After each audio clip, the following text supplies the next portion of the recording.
Okay, thank you for listening to the music. You can find the music on One Mother Earth. It's my album called One Mother Earth, singing Tibetan and a number of different language, English, Tibetan and English, both languages. And so today, I want to quick, appear here online. And my today's topic is recent attack on His Holiness the Dalai Lama of Tibet and the media hype and why. So there's definitely, this is in the United States of America's history, I think the 9/11 was a turning point.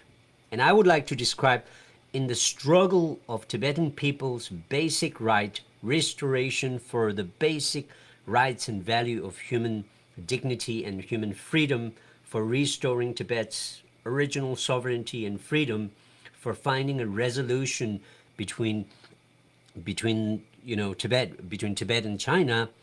This event of quick media hype, snap edited video that went on lots of different media platforms, social medias, and many who might not know the entire detail and long history of things that have been going on for decades. And those of you who did not know all of those long histories and conditions and causes that have culminated to that point might have a quick snap judgment and fall into a propaganda that was choreographed, edited, coordinated, and it was a massive campaign that was launched globally in order to attack on the impeccable reputation of His Holiness the Dalai Lama. At the time when it was happening, it was all over the news media, it was all over the social platforms, and influencers were all talking, and everyone was stuck with the with the title "Suck My Thumb," and the context of His Holiness the Dalai Lama being 87-year old, the boy, the kid, his mom was the organizer, graduation ceremony at the time, televised global event. On that same day, which was the 28th February, in the United States, there was the most important historic hearing that was happening in the United States was on the threat of China. And that was the most historic hearing. There was expert specifically detailing about all of the different atrocities and things that the communist China, the Chinese government have been doing, which have led the expert in the intelligence community, in the defense community, in the manufacturing community to finally come up and say to the American publics and to the world and alliances, the United States alliance or across the world, that the threat of China is actually real. And so why are these two events related to the topic that I'm talking about, the attack of His Holiness the Dalai Lama of Tibet, the media hub, and why? And that's what I'm trying to attempt to try to share a bright light. And that's my event, that's my platform on the YouTube called Bright Light, Bright Awakening. And so for that, I just want to start from describing that starting from 1950, starting from 1949, the liberation of the People's Republic of China.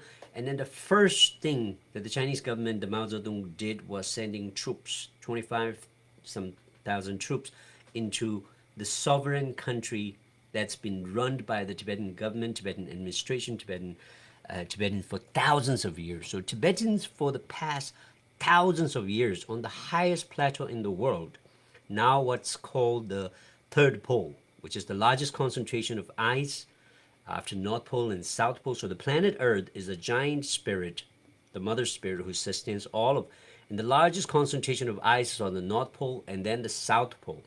And then the third largest concentration of ice is on the Tibetan plateau, which masses more than 2.5 million square kilometers.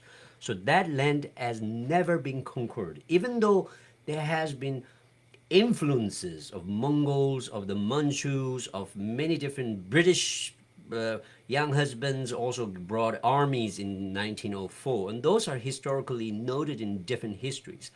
But the fact of the matter is, Tibetans have always been an independent, separate nation, run and ruled by the Tibetan system, having its own unique language, a geographic situation, its own currency. So Tibetan government had its own currency starting from the fifth Dalai Lama, already in starting from 7th century, from the Songtsen Gampo's have already created Tibetan currencies. So it was a country that had diplomatic relations with China, with Mongols, with for for all of these thousands of years, Tibet has always been an independent, sovereign nation without needing to explain to the rest of the world that it is independent. And now the fact for the first time are starting to merge on the international platform. So one of the reasons that I'm trying to connect that media hype to that's because there are few things that are coming. One, new emergence of technologies like AI technologies. AI technologies are starting to be used by authoritarian regimes, and that's why. And if you want to understand, so, like more deeper into the issues that I have made some other some videos where, for example, on this video up there, you can, if you go on the Truth Matters, this was a video that I made, and it's up there, as you can see. And if you go on this, where I took about 56 minutes to explain about Truth Matters. Okay, so you can go on my YouTube links and check those.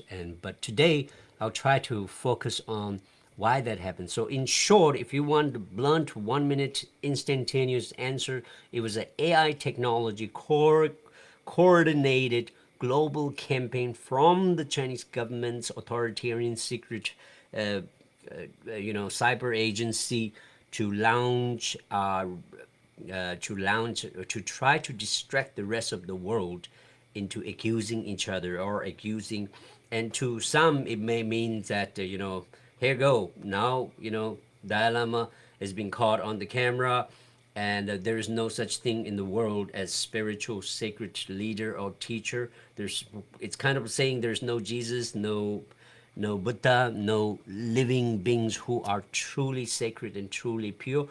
And to some thought, wow, here you go, here's the proof, without truly studying the entire videos in detail. And if you studied the entire video and the context, so one of the key elements that I gave reasons was difference between propaganda and reality. So the propaganda are used by many different. So propagandas are manipulated contexts, and sometimes it's short snap of edited videos, and that's what happened. And sometimes they even fabricate content.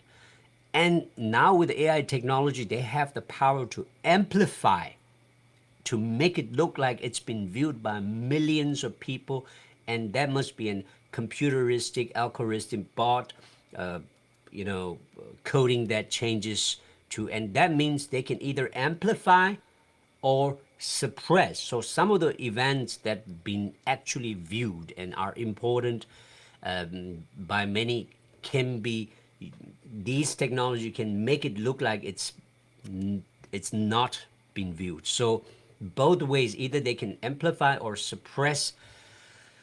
So we live in such a time, and so that is the reason why suddenly out of nowhere this short clip, and later when more people studied the actual event and the actual uh, event that went with the celebration, then people realized it was far from truth. His Holiness the Dalai Lama did not, it was far from the accusation. There was no sexual intent or sexual actions. Far from it. It was at best a grandpa, a loving show of affection, and it was a different context of, there may be a slight bit of Tibetan and kind of an environmental, cultural context, but for sure it was far from the truth. But the main reason attack on His Holiness the Dalai Lama is not just His Holiness the Dalai Lama, because His Holiness the Dalai Lama represent the millions of peoples, especially of the millions of Tibetans who are in Tibet at this moment, oppressed. The communist regime have annexed illegally, according to international law, that annexation of Tibet that happened by force. So recently, we know that the attempted annexation of Ukraine was met with the support from all of the international bodies, democratic and free-loving bodies. So if that were to happen, of what happened to Tibet in 1950, starting from 49, and in 50, I think it was October, there was actual military crash. The Chinese troops basically overwhelmed the Tibetan army. They came into the Tibetan territory, so it was the Chamdu War. And then in 1951, forced, coerced signing of 17 agreement. And in 1959, His Holiness Dalai Lama had to flee from the Lhasa. And since then, since 1959, Tibetans inside Tibet have been completely locked. So what is happening in Tibet, according to the Human Rights Report, Human Rights Watch, according to Human Rights Watch, let's see, according to Human Rights Watch, in Tibet, authorities, there's a Human Rights Watch report, and then if you also read the reports from the state government, U.S., which reports, country reports on the human rights practices, China includes Hong Kong and Macau, all of these reports, which you know, points to serious lack of arbitrary detention, or torture, imprisonment, disappearance. And so all of these norm practices have started since 1959. So since 1959, for the past 64 years, inside Tibet, Tibetans have been denied of what the Universal Declaration of Rights promotes, the basic rights of human beings for freedom of expression, freedom of religion, freedom of movement. All of those basic international norms have been not only denied. So I think many organizations, I think it's safe to call what China's biggest secret, which is to deny the Tibetans, and what they have done in Tibet for the past 64 years, from destruction of monasteries, thousands of monasteries, from looting of all of the properties from Tibet, and then concealing Tibetans. Even today, many Tibetans, reports after report, we hear time after time, and if you have been tapped into paying attention to the situation in Tibet, then it's sad story after sad story. It's detention after, and the most recent of more than close to a million children that are forcibly put into boarding schools so that they are denied of the Tibetan language.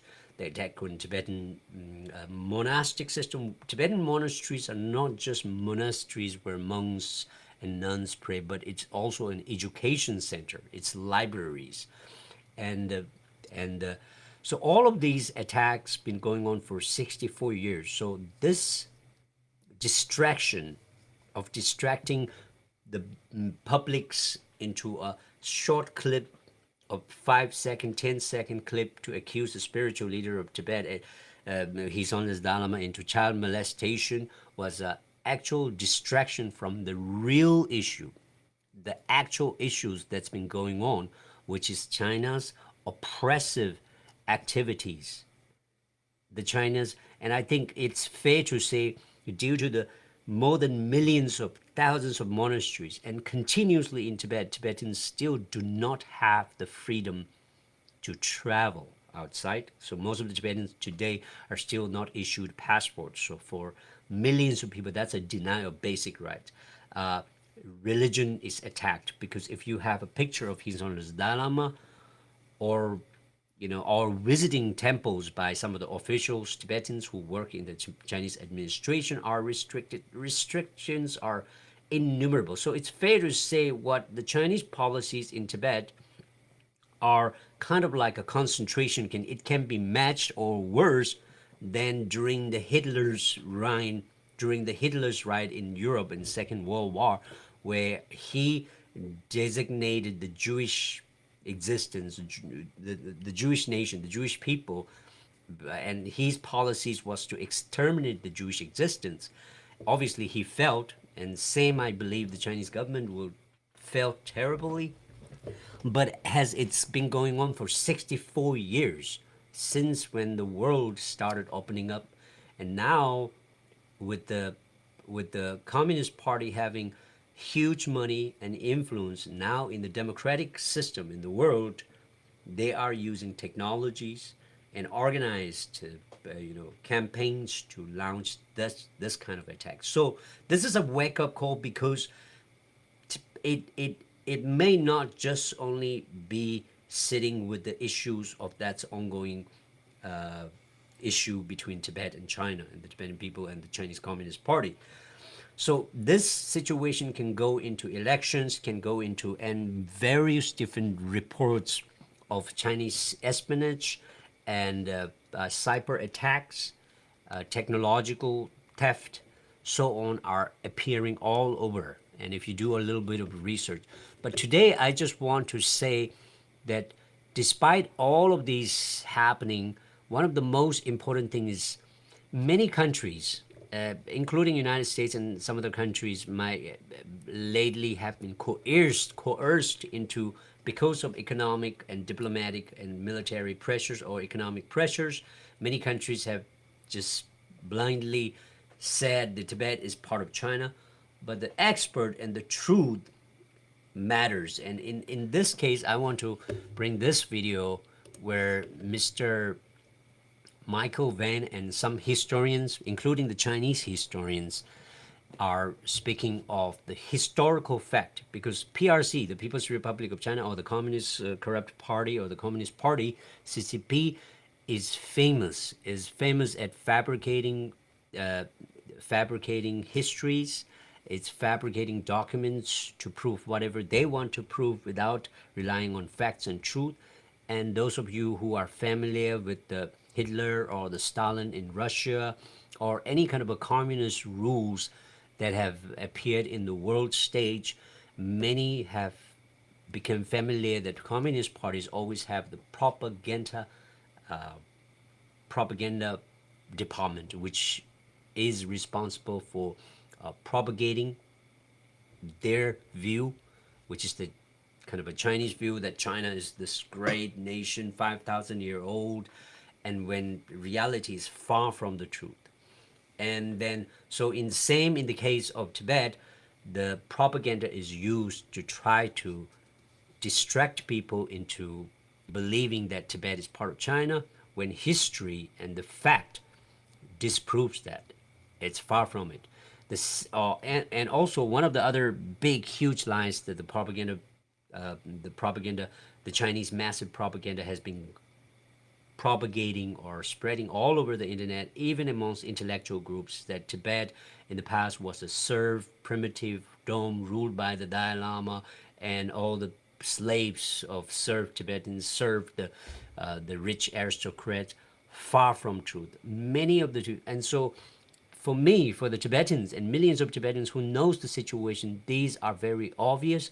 However, many on the internet, including in the educated communities, including in higher degrees, with the have seemed to some of them seem to not have found the real issues of Tibet, and so today I just want to focus on showing you Mr. Michael Van's statement to the Congress about their 10 years decade of search that has found the fact about Tibet. And so if you can, let me see on this, if you can find, let me go, here you go.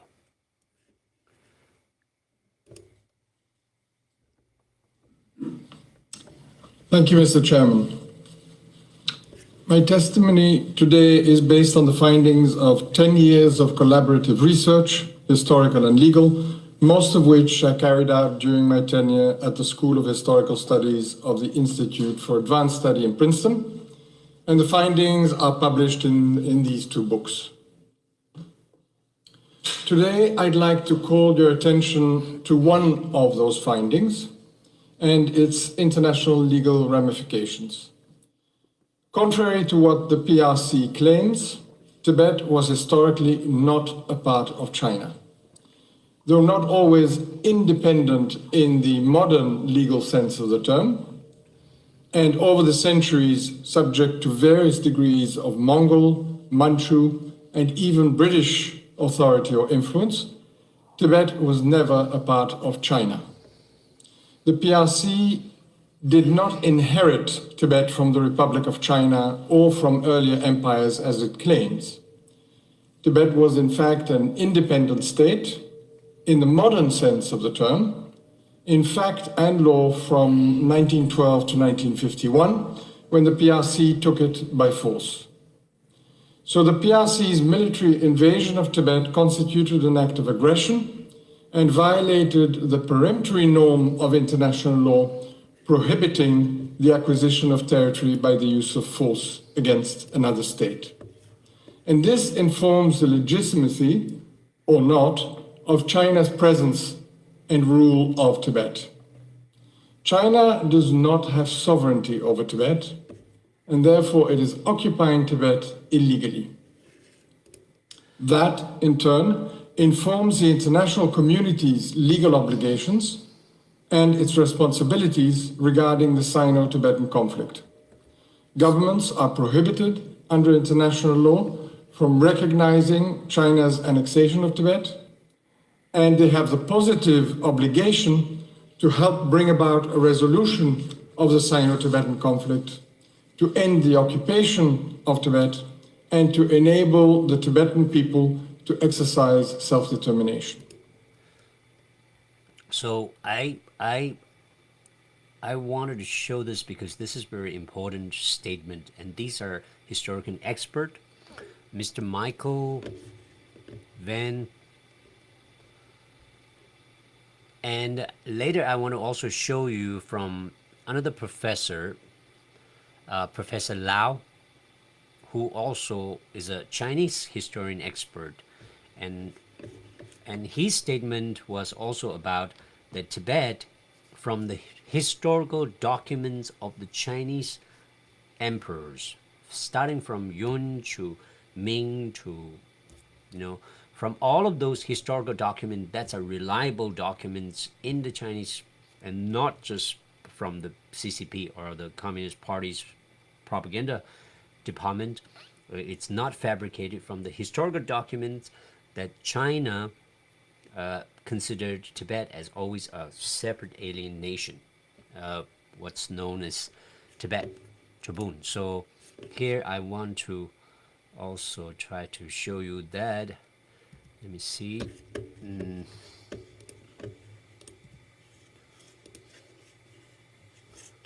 Okay.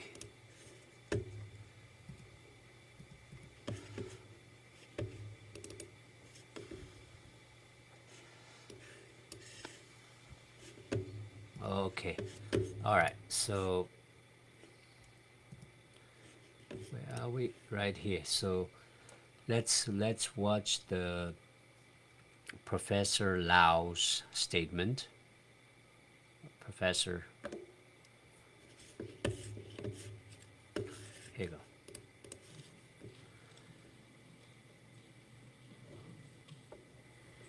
I want to thank this distinguished audience for enabling me to make this presentation. My theme is China's pre-1949 official historical records clearly show that Tibet was never part of China before the PRC invaded Tibet in 1950. This is an important issue because China is a signatory to the relevant covenants of the League of Nations and the United Nations, which means that since 1919, China has promised not to gain territories through military conquest thereafter. Moreover, the PRC incessantly condemns other countries for their past colonial conquests and the past bullying of China. Therefore, the PRC needs to cover up its 1950 Tibet conquest as a unification of a territory that has been part of China since antiquity. Sadly, today many governments incorrectly believe this ridiculous lie, and this is part of the reason why many Western democracies fail to provide adequate support for upholding Tibet's sovereignty. There are two important foundation concepts behind my theme. Foundation A, there is an abundance of authentic and reliable pre-1949 Chinese official historical records. The PRC version of Chinese history is very, very different from the version of Chinese history reflected in these pre-1949 official Chinese records. Foundation B, we use a comprehensive range of objective criteria to examine whether Tibet was part of China. Thus, to judge whether Tibet was part of China during China's Ming Dynasty, we use official classical Chinese records to examine, for example, number one, whether the Ming Empire had designated Tibet as part of China or as a foreign entity, say via a promulgated map. Number two, was the Ming Empire able to conduct census or collect taxes in Tibet? Number three, was the Ming Empire able to appoint or dismiss judges or governing officials in Tibet? Number four, was China's language, legal system, and monetary system used in Tibet, etc., etc. Combining foundations A and B, we can prove the following conclusion.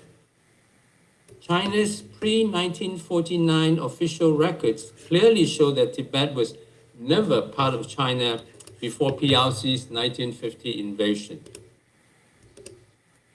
So this is the most important information that the world, and especially the governments around the world, and many different, especially democratically elected governments, the president, the prime minister, and departments changes over time, and this information has not been available to all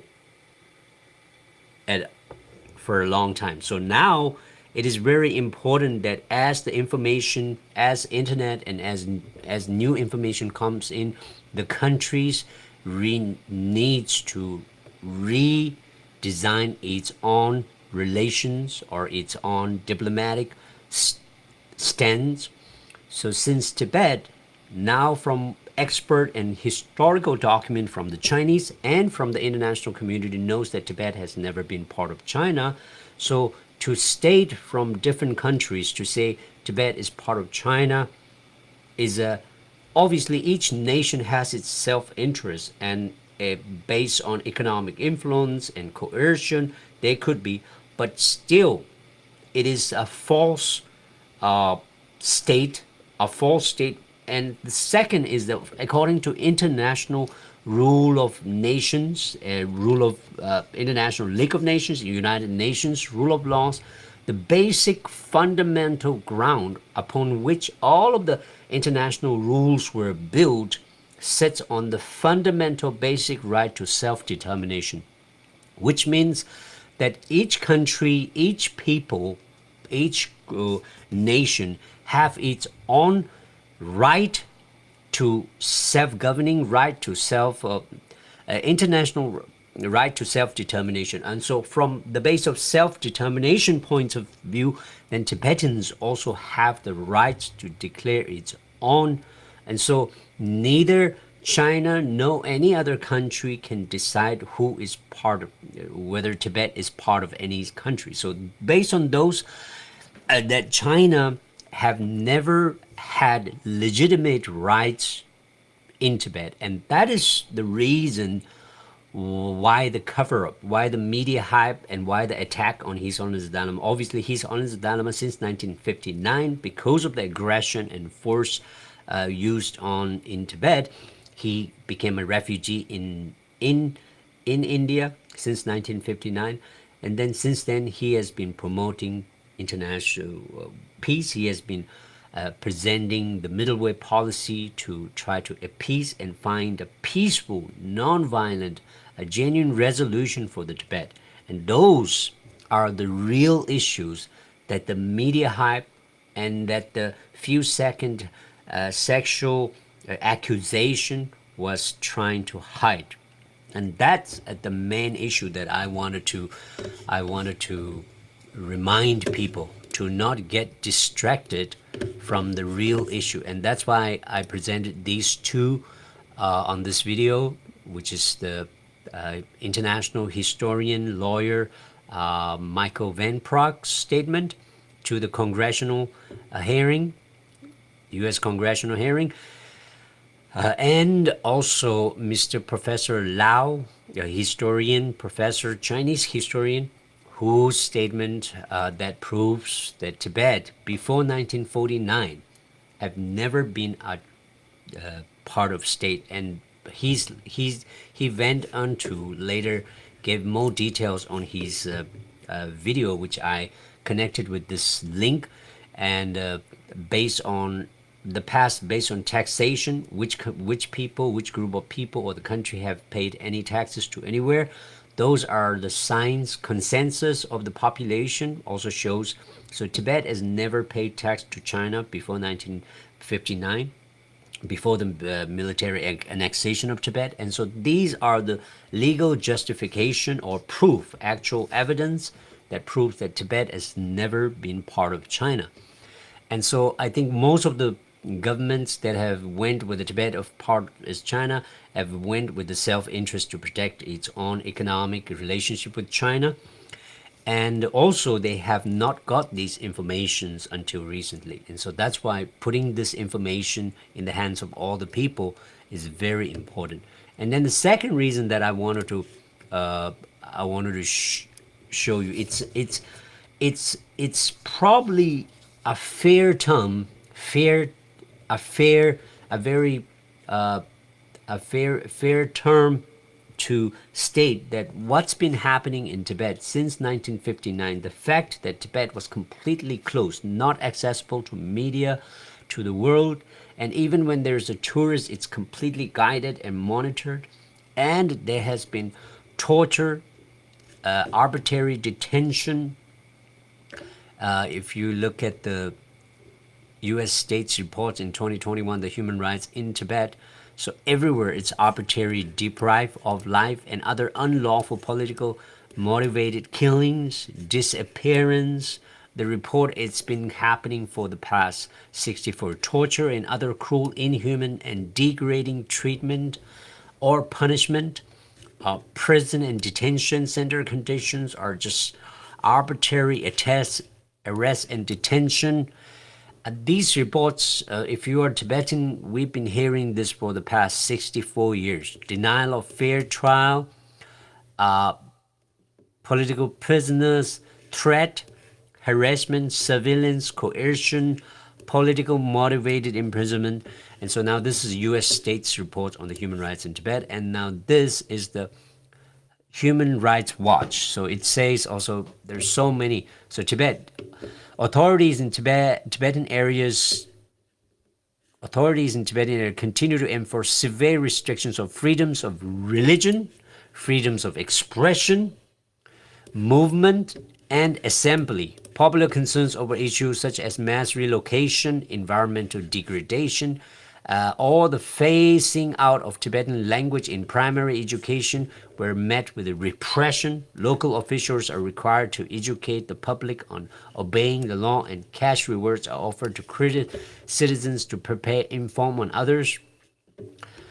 And then it goes on and on and on and on. And I hope you will. I hope you will. So today, I just want to make a short video and statement here. So, as a Tibetan and as people who have been paying attention to the ongoing situations of Tibet for a long time, and so when we see this media hype of accusation, it's kind of like shamelessly laughable, because the parties, the groups that have launched, spent so much money on multiple media influencers, YouTube influencers, and paid a lot of money all around the world to try to defame His Holiness the Dalai Lama. It's a shameful activity, because instead of that, the Communist Party could have made the situation of Tibet better by actually addressing the concerns and the pains of the suffering of the millions of peoples who have been denied their basic right to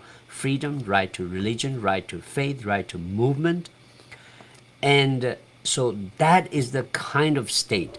And so it is fair to say the Communist Party's action in Tibet, in Uyghur, in Inner Mongolia, and in this case, I want to specifically say in Tibet, since 1959, what they have been doing is fair to say is a crime against humanity. Because what the German Hitler did to the Jewish population during the Second World War, starting from 1959, of building the ghettos and concentration, and then separating the Jewish populations into a concentration camp. Now, all of the international world, all the intellectual groups, we consider that as crime against humanity. And in the same measurement, what the Chinese government have been doing in Tibet since 1959, not only complete blockage of access for medias, diplomats, and others to come into Tibet, the 2.5 million square kilometer, and then also complete blockage for the Tibetans inside Tibet to access the world, whether it's media, YouTube, Googles are all blocked. And then punishment for Tibetans, even today as we speak, for singing patriotic songs, for having pictures of Dalai Lama, or for expressing all kinds of views that the government doesn't want on the internet. So they have applied digital dictatorship on the web, and also actual dictatorship, oppressive practices on the ground. So these constitute a cultural genocide, crime against humanity. And so I would say it's fair to say modern day Holocaust is going on as we speak in Tibet. And those are the real issues that the media and the world and also the Tibetans and the Chinese, and especially the Communist Party, really needs to find a way to really address the pain and the suffering of the millions of peoples of what's going on, instead of putting it under the rug. And that is what needs to be really come up to discuss on the world platform. And that's what I want to say. But today, I also wrote a short saying, what is the cause of Tibet? And some people might say, what is the cause of Tibet? So this is my best statement to you. The cause of Tibet, and so this is in my own words, the cause of Tibet today is the cause of everyone conscionable to realize the difference between what is sacred and what is profane. So what is sacred and what is profane? So conscionable, I think as human beings, when we become conscionable, when we truly realize the luminosity, the natural, the callings that our soul and spirit is calling, more than just materialism or capitalism or limitations of the material values that we give to each other, the question of our soul is at stake at this. So the cause of Tibet, to me, is the cause of knowing the realization of the conscionable realization of knowing the difference between what is sacred and what is profane. So, in the words of His Holiness the Dalai Lama, where he says, war is outdated. And he is, as a spiritual teacher, as a Buddhist monk, a simple Buddhist monk who has denounced all the, uh, you know, desire, physical desire, or multiple different kind of a desire to seek for name, fame, gold, glitter, all of those, and he has decided to serve for the betterment of collective human consciousness for now and into the future. And so for to attack a spiritual being from a regime that has continuously been doing the genocide in Uyghur, which is millions of Muslims have been put into concentration camps, and destruction of many Christian churches by the communist China. And also, if you look back into the history, the democracy movement, thousands of Chinese themselves who stood up in 1989 in Tiananmen, they've been trying to erase that from the history of China and block that from internet, from books, and all of these. The culmination of all of these activities, whether it's killing of Falun Gong's members, millions of Falun Gong members, organ exploitation, and all of those put together constitute crime against humanity, cultural genocide, and modern day Holocaust in Tibet. And that is the real issue that the world and the media needs to actually talk about, discuss, and open that page. And so that is what's been the attempt, the media hype and those short video clips to attack the Dalai Lama is to distract the world from talking about the real issue, from bringing the real issue to our table of discussion. And that is what we need to be remembered. So again, I wrote, Cause of Tibet today is the cause of every conscionable to realize the difference between what is sacred and what is profane. What kind of world and values do we wish to inherit to ourselves and to our children's children? That is our question. This is the cause of Tibet. The cause of Tibet is what kind of world do we want to live in ourselves and inherit to our children's children, to our future. So I say, stand up for Tibet, stand up with Tibet, stand with the bright, virtuous light, stand luminously, virtuously, righteously for awakening the soul of humanity, for awakening the hearts of humanity, and that is the cause of Tibet. And so the answer to today's question, which is the recent attack on, why Tibet, why Dalai Lama of Tibet, and why, is that's it. The Communist Party's stock of attempt now using AI and new technologies to try to distract the world and shape the world opinion so that the more people will be distracted and divided. And I hope this video have found some answers. And if you want to search some of the other videos that I made directly, only specifically speaking about the event on that, then you can find my video on Dalai Lama, The Truth Matters. And if I go into my channel, for example, let me see if I go into my channel. Oh, okay, no. If I go into my channel, you can find Dalai Lama, Truth Matters, and all of those are live videos right here. The Truth Matters, and this, if you go there, you could find some of the videos that I made before. And so today's talk, straight live stream talk, is to express these. And I hope now more people would understand the issue of Tibet and understand what's been going on, the pain and the suffering and the kind of disastrous Holocaust, the modern day Holocaust that's been inflicted by the Communist Party on the Tibet, on Uyghurs, and millions of people who are still denied of the basic human rights. And that needs to be the topic. That is the reason why the attack on His Holiness the Dalai Lama. And thank you. I hope you, and if you have any questions and comments, you can leave here and I'll try to answer. Subscribe and share. Thank you. Rồi, cuối cùng